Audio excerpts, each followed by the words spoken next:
আপনাদের সবাইকে জানাই welcome back to my channel. কেমন আছেন সবাই? এখন কলকাতায় মিনি জাপান। এই মিনি জাপান কলকাতায় কোথায়, কিভাবে আসবেন, সময়, প্রবেশ মূল্য কত এবং মিনি জাপানের সম্পূর্ণ ট্যুর আমি আপনাদের সাথে শেয়ার করব আজকের ভিডিওতে। তাহলে ভিডিওটা সম্পূর্ণ দেখুন, আশা করি আপনাদের ভালো লাগবে।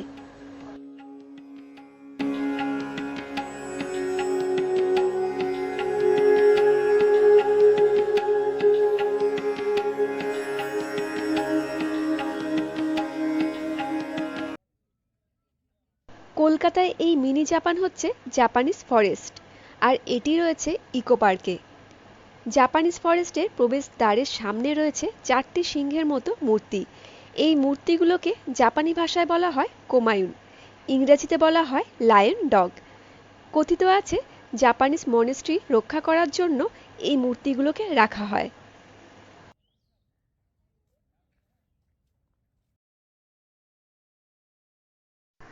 এইবার বলি এই জাপানিজ ফরেস্টে আপনারা কিভাবে আসবেন। জাপানিজ ফরেস্ট ইকো পার্কের গেট নাম্বার 1-এর কাছে। জাপানিজ ফরেস্টে ঢোকার জন্য entry free.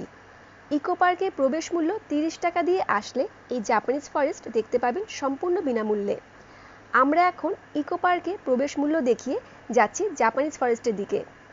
8 number ticket counter থেকে জাপানিজ ফরেস্ট 4 মিনিটের ওয়াকিং ডিস্টেন্স। এই জাপানিজ ফরেস্ট ইকো পার্কের সময় খোলে, মানে এখন গরমকালের জন্য দুপুর 2টো থেকে রাত 8:30 পর্যন্ত খোলা থাকছে, সোমবার বন্ধ থাকে।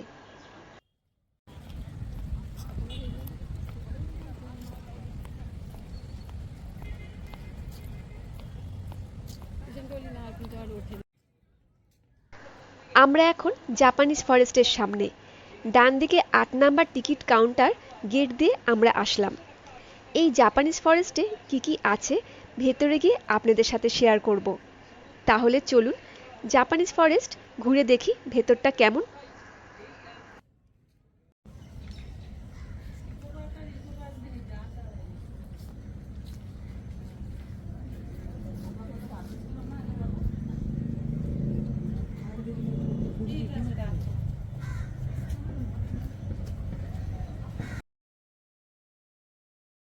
জাপানিজ ফরেস্টে প্রবেশ করেই দেখতে পাচ্ছি খুব সুন্দর একটি ধ্যানমগ্ন গৌতম বুদ্ধের মূর্তি, যেন প্রবেশদ্বারের কাছে দর্শকদের স্বাগত জানাচ্ছে এই জাপানিজ ফরেস্টে।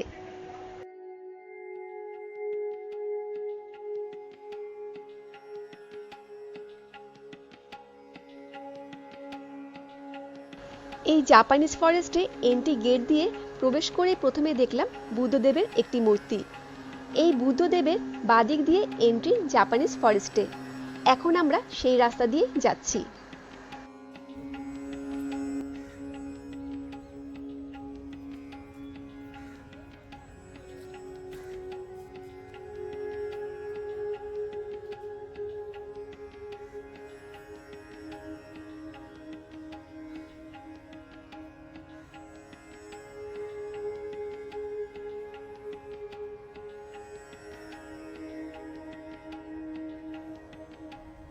কিছুটা এসেই দেখতে পেলাম স্মল বুদ্ধাস। কথিত আছে এই ছোট বুদ্ধাগুলো রাতে জীবিত হয়ে এই মোনাস্ট্রিকে রক্ষা করে। এখানে দেখুন প্রত্যেকটি বুদ্ধার মূর্তিগুলি ভিন্ন রূপের।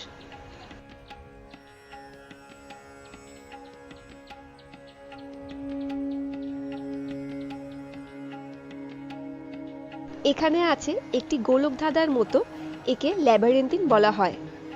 এখানে এর সম্পর্কে দেওয়া আছে, আপনারা চাইলে পজ করে দেখে নিতে পারেন। পাথর এবং ঘাসের প্রাকৃতিক টেক্সচার ব্যবহারকারীদের খালি পায়ে হাঁটতে এবং তাদের ইতিবাচক শক্তি বাড়াতে আমন্ত্রণ জানায় চি। এই বাগানের নকশা দর্শনার্থীদের 5টি ইন্দ্রিয়ের সাথে সংযোগ করে। এরপরেই দেখতে পাচ্ছি এই সুন্দর গাছ দিয়ে ঘেরা টানেলের মতো একটি রাস্তা। এখন আমরা এর ভেতর দিয়ে যাচ্ছি।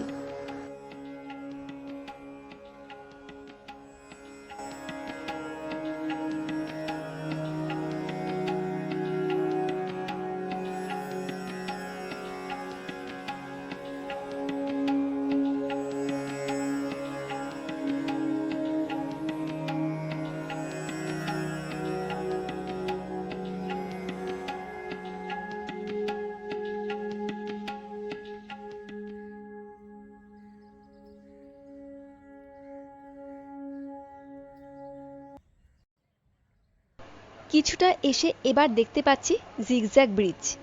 এই ব্রিজটা দিয়ে হাঁটলে নাকি বোঝা যাবে আমাদের প্রত্যেককে সবসময় মাইন্ডফুল এবং অ্যাটেনশন থাকা দরকার। তাহলে চলুন এই জিগজ্যাগ ব্রিজটা দিয়ে একবার হেঁটে দেখি।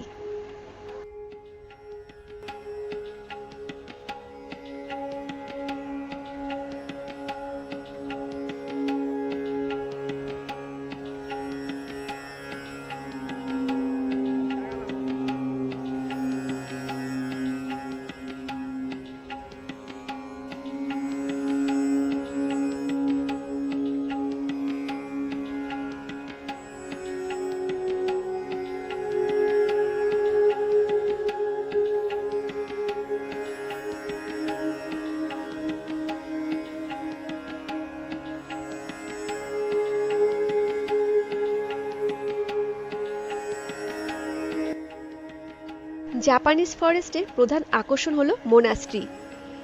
এখানে মোনাস্ট্রি সম্পর্কে দেওয়া আছে, আপনারা চাইলে স্ক্রিনশট তুলে দেখে নিতে পারেন। এখন আমরা চলে এসেছি জাপানিজ ফরেস্টের মূল আকর্ষণীয় স্থান দ্য মোনাস্ট্রির সামনে। ভেতরে একটি প্যাগোডা রয়েছে। এটি একটি কেন্দ্রে অবস্থিত প্যাগোডা সহ একটি মঠ। এটি ধ্যানের জন্য একটি স্থান তৈরি করা। মঠটিও একটি প্যাগোডা নিয়ে গঠিত। প্যাগোডাটি একটি প্রামাণিক কাঠামোর মতো একটি সুনিপুণ নকশা। তাহলে চলুন মোনাস্ট্রির ভেতরে এবার যাওয়া যাক।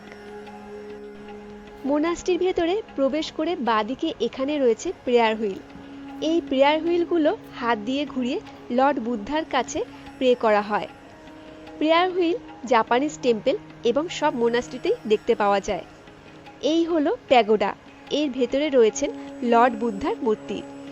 এই প্যাগোডার ভেতরে যাওয়ার আগে অবশ্যই জুতো খুলে যেতে হবে। বিশেষ কারণের জন্য এখন প্যাগোডার দরজা বন্ধ আছে, তাই আমি আপনাদের প্যাগোডার ভেতরে লর্ড বুদ্ধার দর্শন করাতে পারলাম না।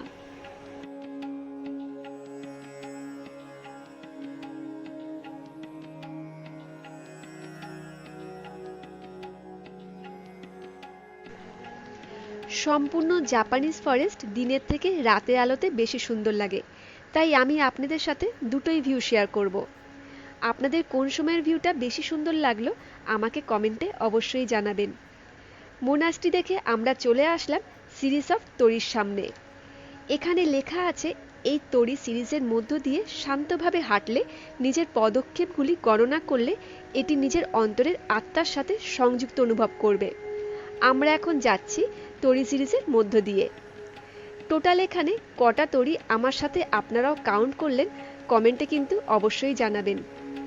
এই সম্পূর্ণ জাপানিজ ফরেস্টে কিন্তু সুন্দর অ্যাম্বিয়েন্সের সাথে পজিটিভ এনার্জিও ফিল করবেন। আর এখানে অনেক প্রি ওয়েডিংয়ের ফটোশ্যুটও হয়। আজকে এখানে অনেক ফটোশ্যুট হচ্ছে।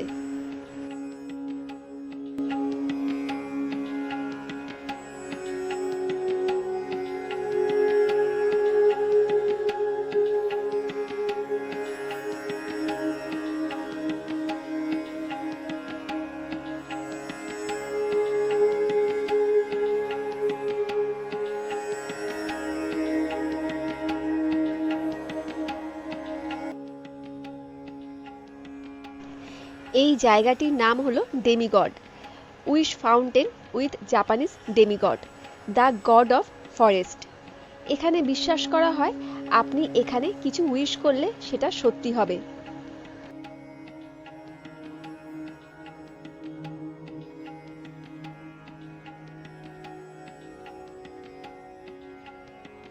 এই জাপানি ফরেস্ট প্রায় 3.5 একর জায়গায় তৈরি হয়েছে।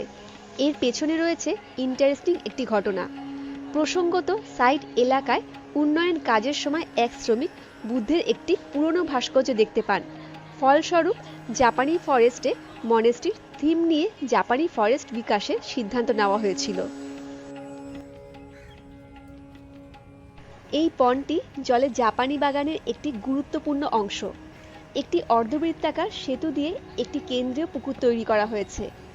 অর্ধবৃত্তাকার ব্রিজ থেকে প্রায় সম্পূর্ণ জাপানিজ ফরেস্ট দেখতে দারুণ লাগছে।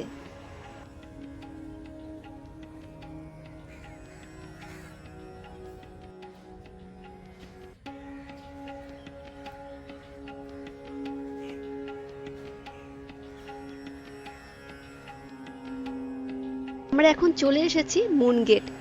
এখানে লেখা আছে মুন গেটের তাৎপর্য। এটি দেখুন চাঁদের আকারে আছে, তাই এটির নাম মুন গেট। মুন গেট দিয়ে ঢুকলে দেখতে পাবেন ব্যাম্বু লাইটস। এই জায়গাটি রাতের আলোতে অপূর্ব সুন্দর লাগে।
এখন আমরা চলে এসেছি জাপানিজ ফরেস্টের এক্সিট গেটের সামনে।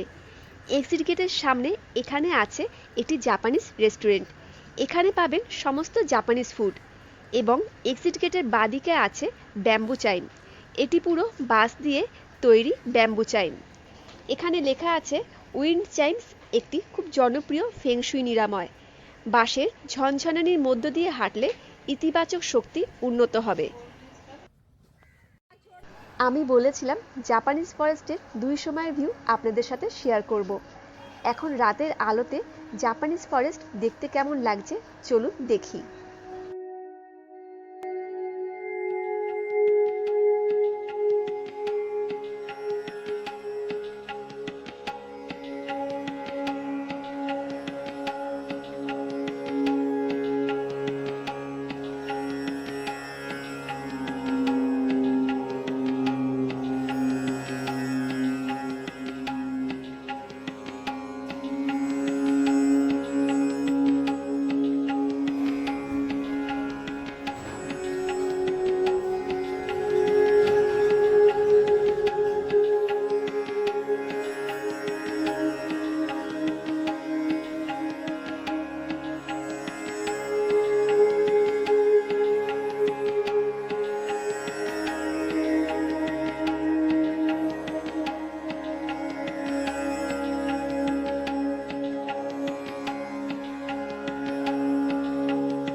এখন আমরা হেঁটে ব্যাম্বু চাইমের ভেতরে যাচ্ছি।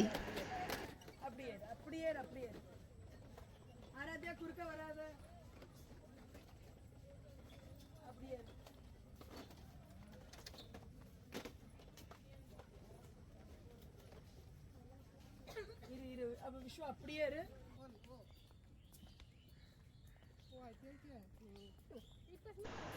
জাপানিজ ফরেস্টের ট্যুর আমাদের কমপ্লিট হলো। আপনারা যখন জাপানিজ ফরেস্টে আসবেন আমি বলবো রাতের সময় আসতে। রাতের সময় জাপানিজ ফরেস্ট অপূর্ব লাগে রাতের আলোতে। এখন আমরা যাচ্ছি এক্সিট গেটের দিকে। এক্সিট গেটের বাঁদিকে বাইরে আরও একটি জাপানিজ স্টল আছে। তাহলে আজকে জাপানিজ ফরেস্টের ট্যুর আপনাদের কেমন লাগলো আমাকে কমেন্টে নিশ্চয়ই জানাবেন। ভালো লাগলে একটা লাইক আর শেয়ার করে দেবেন, আর আমার চ্যানেলে নতুন হলে দয়া করে আমার চ্যানেলটিকে সাবস্ক্রাইব করে দেবেন। আজকের ভিডিওটা তাহলে এখানেই শেষ করছি। আপনারা সবাই খুব ভালো থাকবেন, সুস্থ থাকবেন। দেখা হবে খুব শিগগিরই নতুন একটি ব্লগে। আজকের ভিডিওটা সম্পূর্ণ দেখার জন্য আপনাদের সবাইকে মন থেকে অনেক ধন্যবাদ।